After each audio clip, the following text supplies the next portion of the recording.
Good evening, everybody. It's 6:30, and we'll open the committee.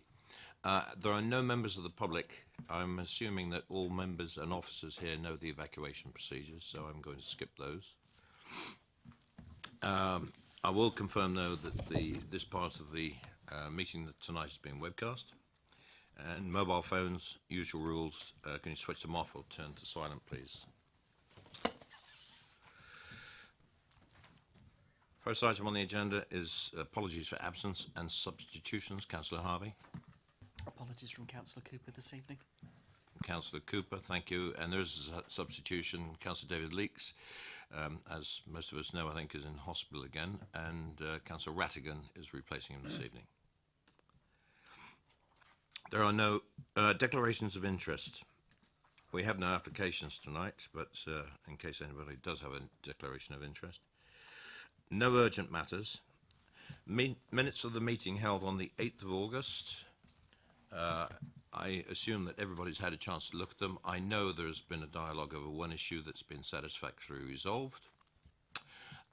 And may I sign these at the end of the meeting, please? Is that agreed? Thank you.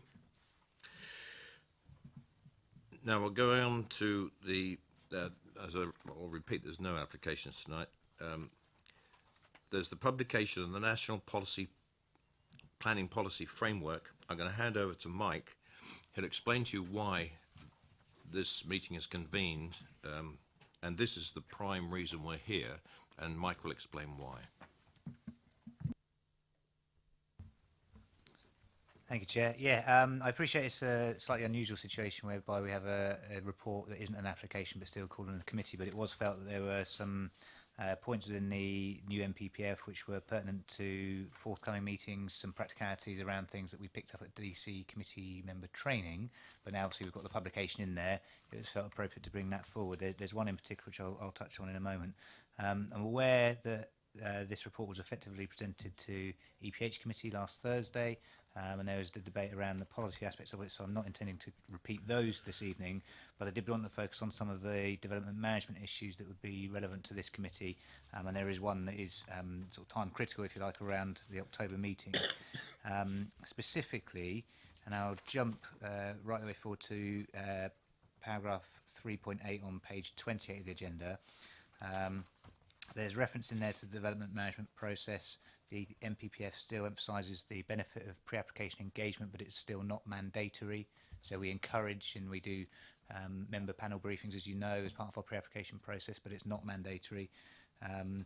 The second part, paragraph 3.9, is the one that's really the main reason for wanting to present this report tonight, was the reference to planning conditions. Now, this is in relation to two aspects of it, really. One is that planning conditions should be kept to a minimum, and that they need to meet the necessary tests. Those tests aren't any different. The one material change, though, is that from the 1st of October, the local planning authority, whether it's an officer decision or committee decision, will have to agree pre-commencement conditions with a developer before a decision can be issued. So pre-commencement conditions are those where it says no development shall commence until. It doesn't include those where, for example, it says details have to be submitted within 3 months. It's only the no development shall commence until that we have to agree with the developer before we issue the decision notice. Practically what that will mean is that when you receive a report recommending approval, the officers will have already gone through or be going through the process of agreeing those pre-commencement conditions, and we'll report that as part of the reporting on the paper. I think the part where it becomes quite interesting, if you like, is that in the event that there's a committee overturn of a refusal, which does happen from time to time, then effectively we would need to ensure that the pre-commencement conditions that the committee are imposing are then subsequently agreed with the developer post the committee. And I think the way that we would deal with that is in the same way that we would if we were seeking a section 106 to be agreed, where the resolution would say, grant subject to these lists of conditions, delegated to officers to get that agreement, and if it's not agreed, delegated to officers to refuse. So it follows a very similar process to the approved subject to a 106, but it's just a practicality that I think we need to build in. So that might become relevant from October meeting onwards. The other aspect of it, practically, and I think it was just for, certainly for the minutes and for clarity, I think going forward it would be beneficial if A, when officers read out a list of conditions in that scenario where there's an overturn, or if committee members are intending to put on additional conditions around an approval, which could be the case, that we make it explicitly clear which out of those lists are pre-commencement conditions, so which are the ones that we have to agree, and that we also list those before the vote is taken on the item, so that everything is captured into the one vote. So the vote will be on the decision, the reasons for approval, and the conditions at one time. So that would be the main change. Finally, in relation to DM issues at paragraph 3.10, there's a particular emphasis on viability. The key issue there being that contributions policies, so policies where 1 of 6 contributions, for example, are required, should be assumed viable. So the starting point now is that should be the starting point for consideration of any application that comes in. And importantly, should a viability assessment be submitted, then the MPPF sets out that the expectation is that they'll be made publicly available, unless there are exceptional circumstances. Now, it's very difficult to understand what those exceptional circumstances might be, but clearly the starting point is they should be publicly available if they are submitted as part of a planning application. Finally, there is, if I just turn through, I appreciate as AEPH picked up all the issues around housing delivery test and housing supply. Should that become relevant to decisions on planning applications, then we would make sure that's clearly reported at what stage we are at and whether it has any implications for decision making. And then as I turn through the page onto page 32, the changes to the definition of affordable housing, I think there's 2 particular comments around that. The first is that clearly the affordable rent definition references both affordable rent and social rent. The if you like, intermediate products listed thereafter, so that's points B through to D, has clearly expanded. But I'll draw members' attention in particular to paragraph 3.27 in the report, which effectively states that the 10% requirement for affordable home ownership in the MPPF is effectively already met by our policy CN1. So the way that our policy, as you'll be aware, works is that 40% affordable housing overall is required. Of that, there's a 70-30 split in tenure, so that 30% is equivalent of 12% of the overall development. So we already meet that requirement, and so officer view is that policy CN1 is MPPF compliant, and that had already been referenced in the housing SPD in anticipation of these changes. So this is all consistent with what was anticipated. Chair, that was all I had to say, but quite happy to take any questions. Right. There are some questions, I have no doubt. I'd like to do it in the following format. It's to help Bernie capture the questions on this particular paper by paragraph number. We'll do it on questions and then any comments that members might have. What I'm going to do is run through this page by page, paragraph by paragraph. I won't number the paragraphs, I'll just run through in sequence, and anybody has a question on a certain paragraph as I run through the page, if you'd raise your hand and then we'll address that and Mike can come back to you, okay? Right, we'll start on page 26 with the executive summary.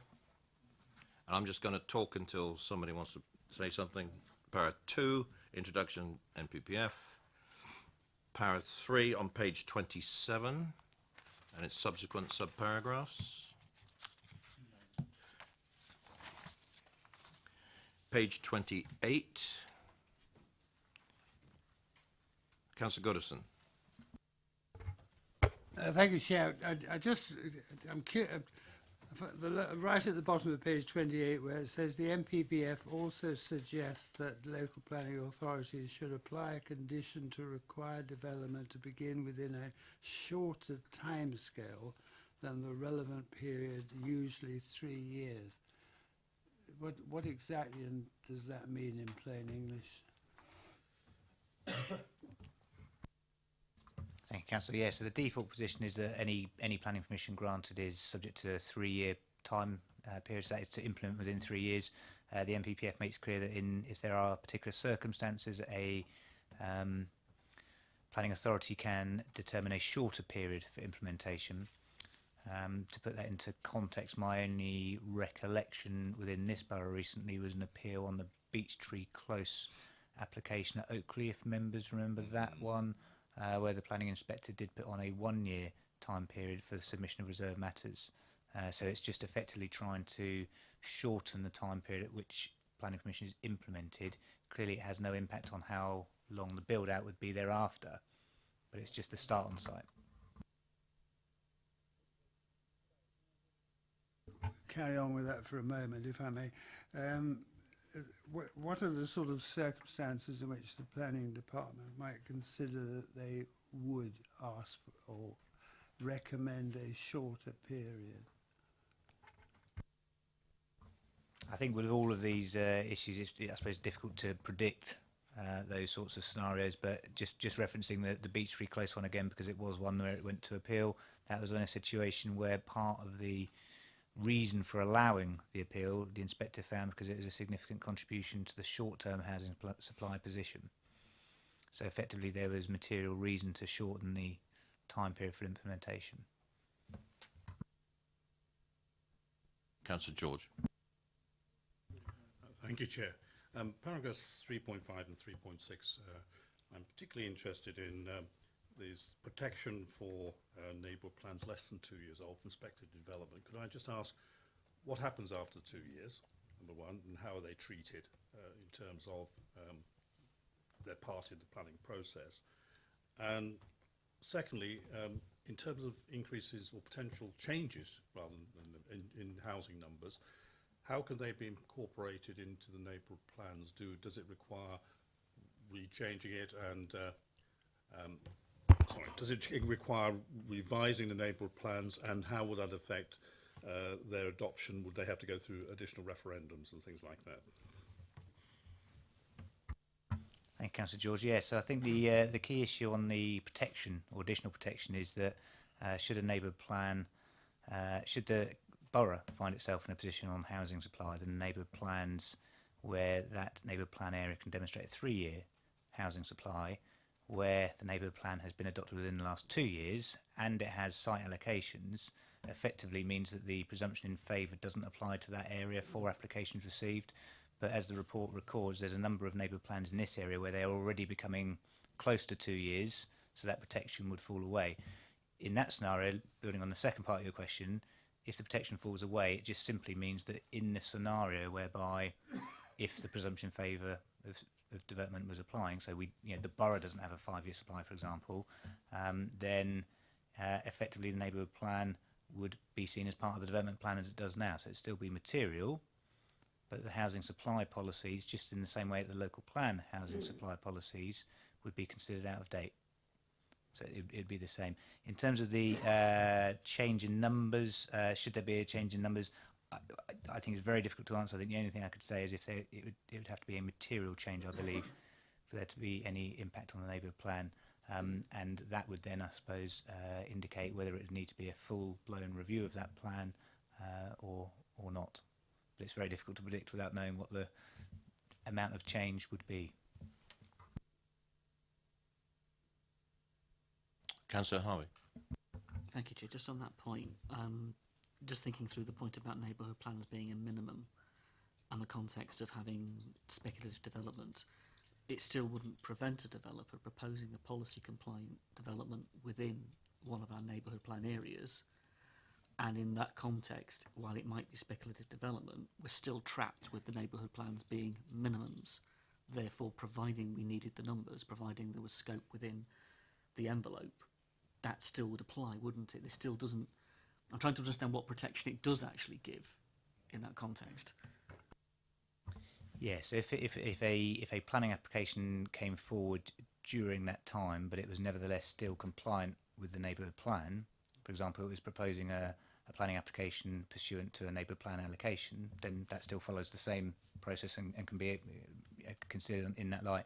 I think this is specifically trying to pick up the point where if their housing supply position has changed, such that the presumption in favour of development is engaged, that protection is offered in those circumstances described. But as you say, if it's a planning application simply following what the neighbourhood plan was intending in any case, then we would determine it accordingly.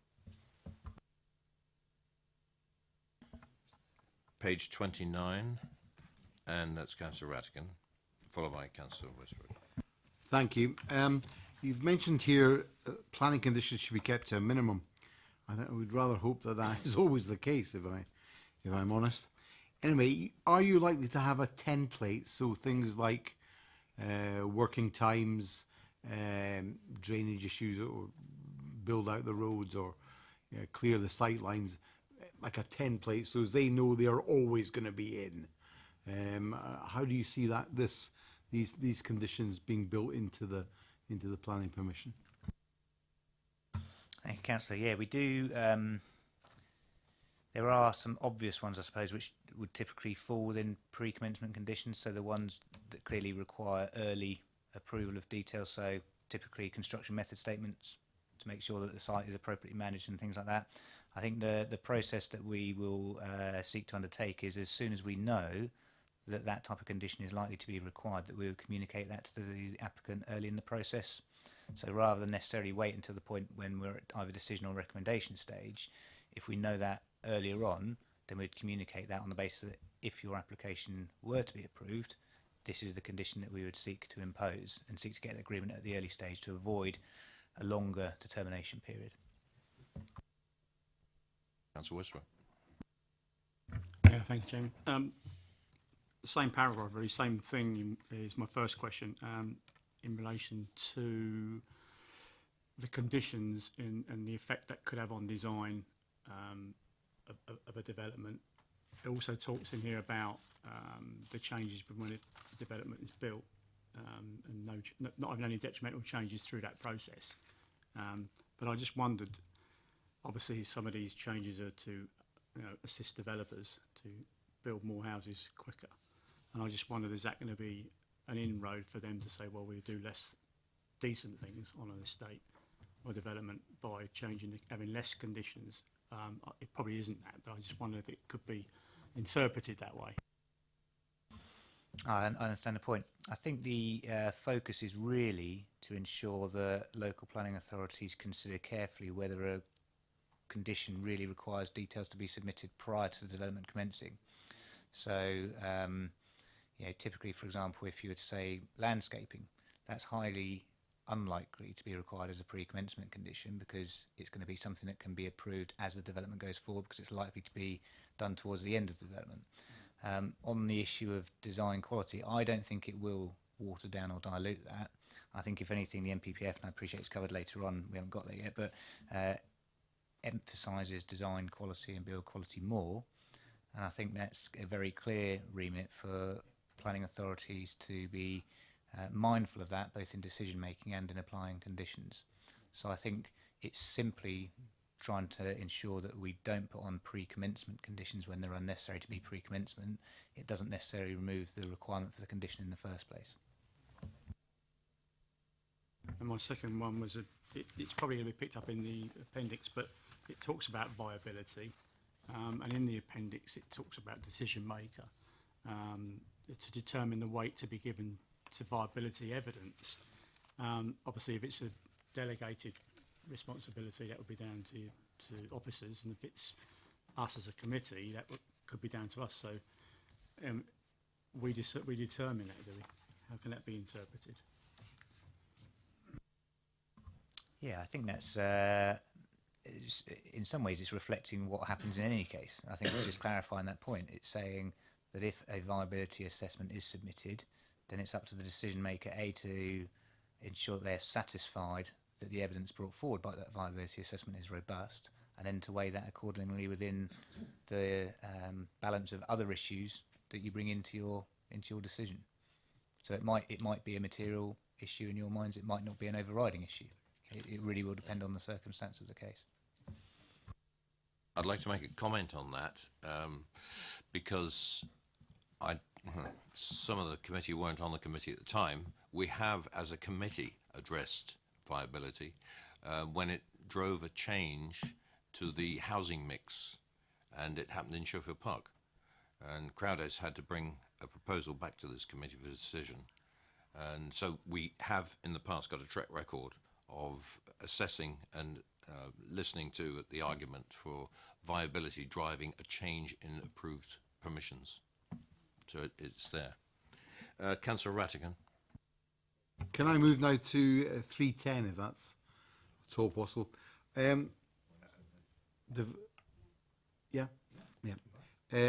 Developer contributions. We know it happens. Is there a possibility that we could have it in a figure form? So as we can see what 106 figure was, what the social housing contribution would be if it's off-site. Cost of landscaping, road improvements. So as we can see in front of a committee what that development is going to pay back in terms of our residents, in terms of money, because it'll be much clearer, and then we can debate with the applicant about saying, well, do you know that contribution is too small, or I don't believe that you can do the road improvement for 50 grand or whatever the amount is. It would give us something on which to base our questioning. There's no issue with that. It's effectively the information is there. We quite happily report it. I think the one comment I would make, of course, is that developer contributions, so that typically where it's financial contributions and the off-site contributions, if you like, that typically get put forward, are likely to diminish because we've now introduced SIL. So we might get less of them. I suspect planning obligations are going to be more focused around securing on-site provision, so provision of open spaces, community buildings, etc. That's where it's likely to be more focused. But where we do have off-site, yes, no problem with that. Or even record the SIL figure as well, because I think it's beneficial to see if, for residents who aren't too happy perhaps with the development, if they think, oh, money's going back to the borough to pay for other things, that may be a way of persuading them that actually I'm prepared to accept that.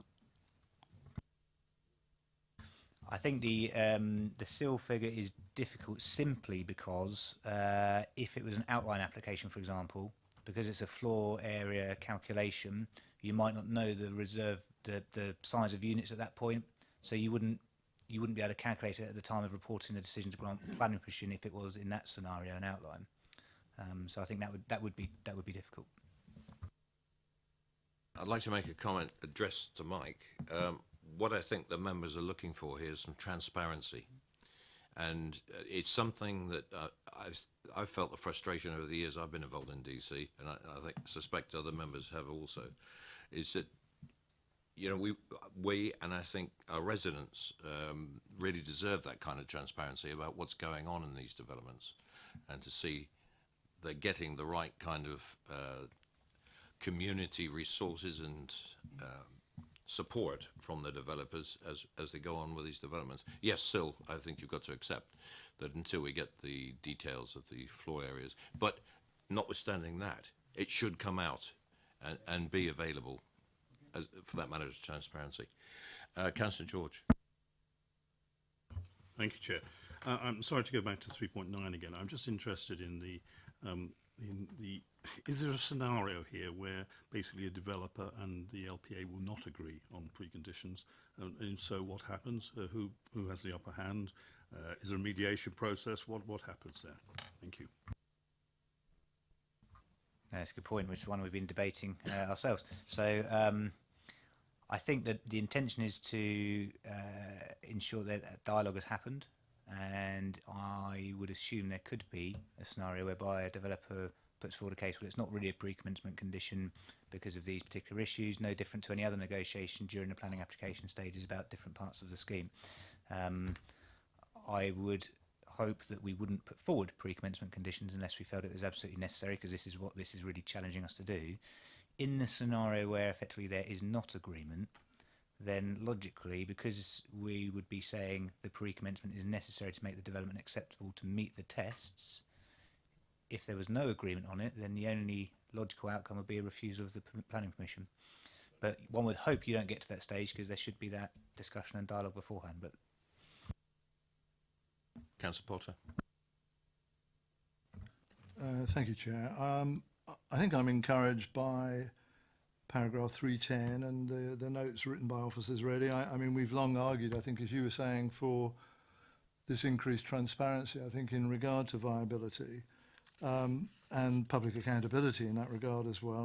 And Councillor Westbrook made the point, I think, in passing that, I mean, I was uncertain what should be attached to the decision maker, and I'd like to think that if we have situations where a developer is seeking to avoid policy compliance, particularly in the provision of affordable housing, which is obviously the one that we're always, I think, homing in on, that those types of bids by a developer or exclusions would come to the committee for that maximum public debate and transparency on their reasons why they think they should be able to avoid compliance with the local plan in that regard. And I see no reason why that shouldn't be, in a way, a prerequisite, really, in regard to the way that we approach these matters. I mean, I know you're going to deal with Manidown later on, Chair. I mean, I really hope we're not going to end up in a situation where we have an issue between the landowner and the planning authority in regard to the provision of affordable housing on Manidown. And I've had some hints previously that might be the case, and I think, clearly that's got to be avoided at all costs, really, in regard to compliance with our own local plan. I can't imagine a worse scenario than that occurring, really. But again, on the other hand, I mean, I really would, in one regard, look forward to that maximum transparency for the arguments that might be made by the landowner and developer to the planning authority ourselves about why the 40% provision shouldn't be made, really. So I think these revised notes under the MPPF are going to help us, but I want this to come to the committee where there is this attempt at non-compliance with the local plan on every occasion, really, so that we can analyse all of the detail of the financial submissions that are made. And I hope that will be accepted as a basic principle for us. Right, we're into questions now, because that was almost a comment, and fully take your comment, 100%. But we're trying to split this into questions and comments. I think we can turn that into a question to you, Mike, and if you could answer it, that way Bernie will be able to keep the minutes in some kind of structure. Thanks, Chair. Again, understand the issue. Clearly, not able to discuss any particular planning applications, but on the general point around whether, I suppose, applications where viability information has been submitted, I guess the proposition is that those should come to committee and not be delegated decisions.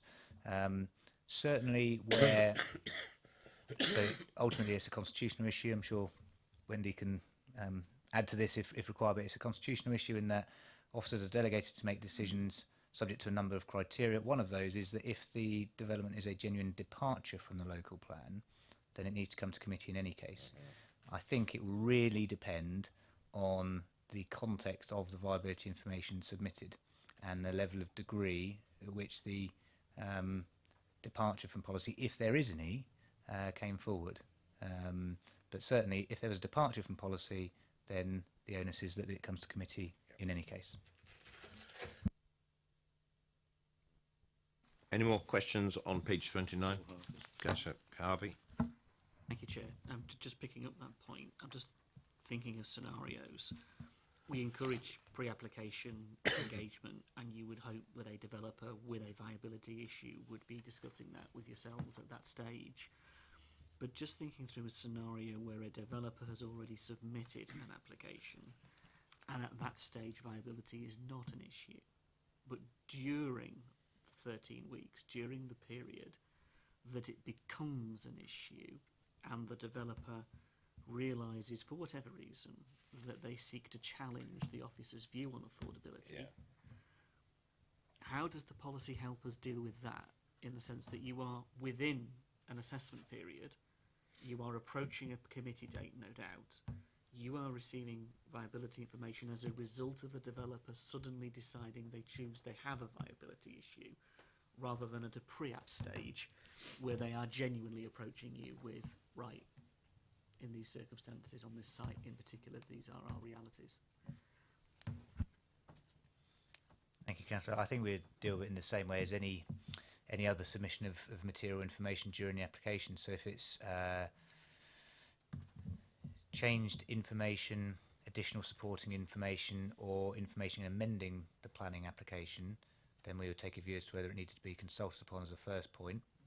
And then if it was to materially impact on the decision or recommendation that was being formulated, and it might not have got to that stage yet, but it might be halfway through, then we may have to delay the decision and bringing the application forward to committee. So I think for where it references decision maker, clearly it could be officers, more likely to be committee, but I think it really just depends on the nature of the application.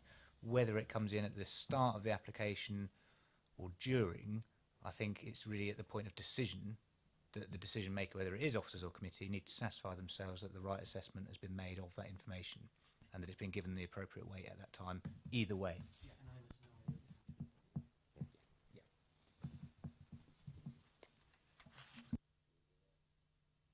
Moving on to page 30. Questions still. 31. Councillor George, on which paragraph number, please?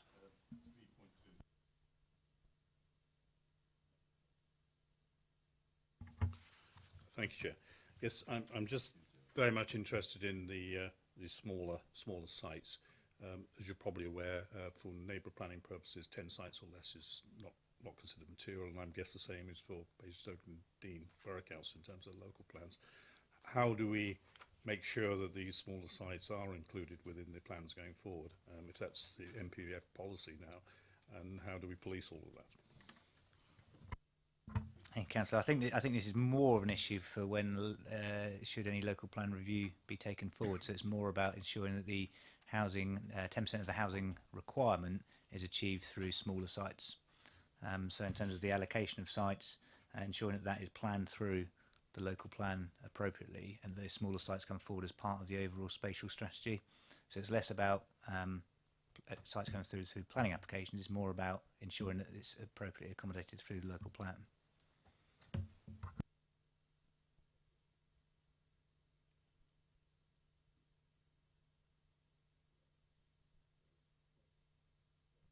Sorry, just a supplementary on that. As I say, in developing the neighbourhood plans, a limit was set at 10 houses. So neighbourhood plans do not allocate sites for less than 10 houses. And it was just the apparent discrepancy between the two I'm particularly interested. Are we going to change that, or are we proposing to change that? I think that is a question for when we get to the local plan review stage at some point in the future. I don't think there's a view on that at this moment in time that I can report.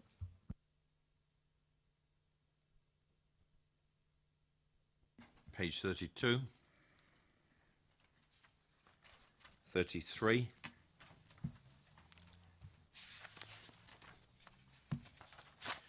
34. And 35.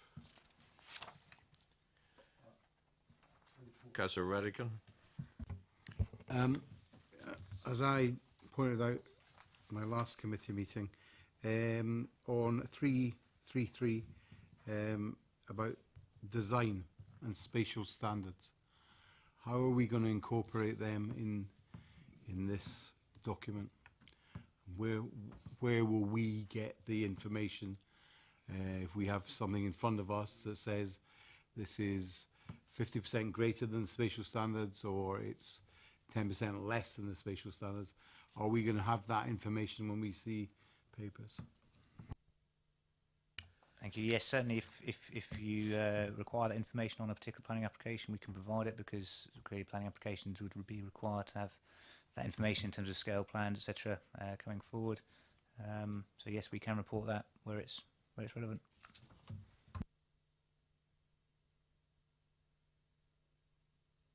So moving on to page 36.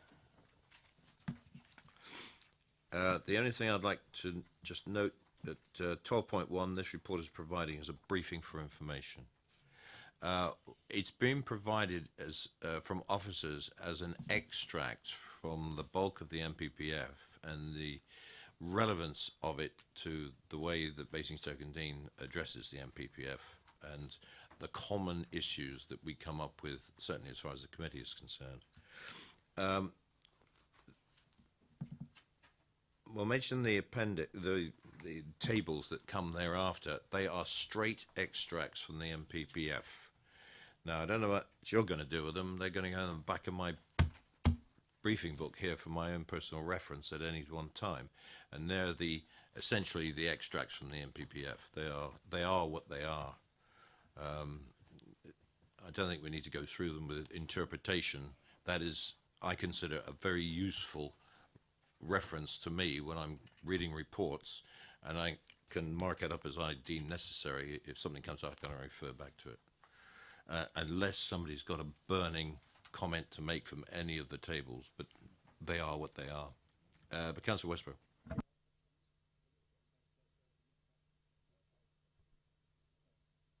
Yeah, I missed a bit on page 34, which I wanted. Oh, sorry, yeah, page 44 with a question on, and one little bit from the table. First, there is page 34, 3.31. It talks about local plans should set minimum density standards proposed for towns and city centres and around transport hubs. I'm assuming that could mean railway stations, rural areas, be quite a material factor in planning developments in the future. I would assume that was my first point. And the other one is in relation to page 38, strategic planning, which is probably more a local plan thing, but direct from the MPPF says about multiple development plan documents and focusing more on non-strategic policies. So where at the moment we have like neighbourhood plans, some areas of, say, for example, urban areas, where it's not really been practical to have a neighbourhood plan. Does that mean we'd be able to possibly in the future have policies that could be designed for certain parts of certain areas, where it would be more focused on them, even though it might not be a neighbourhood plan, but it could be something that might have some material weight on it? I think the short answer to the latter question is yes, and I think that could be done now, but I think this, I suppose, strengthens that position. And in relation to the point, or was it, sorry, paragraph 3.31, it was transport hubs. Yes, so effectively that is clearly just making the, or I suppose emphasising the need to consider higher densities around areas which have good transport links. Now, I'm sure there'll be a debate around what constitutes a transport hub and what weight that should have applied to it in decision making, but also in relation to what density would therefore be appropriate, taking into account other issues as well. But I think it's just trying to make the emphasise the point that around those transport hubs, yes, most efficient use of land should be made. But the general emphasis of making efficient use of land still applies to all.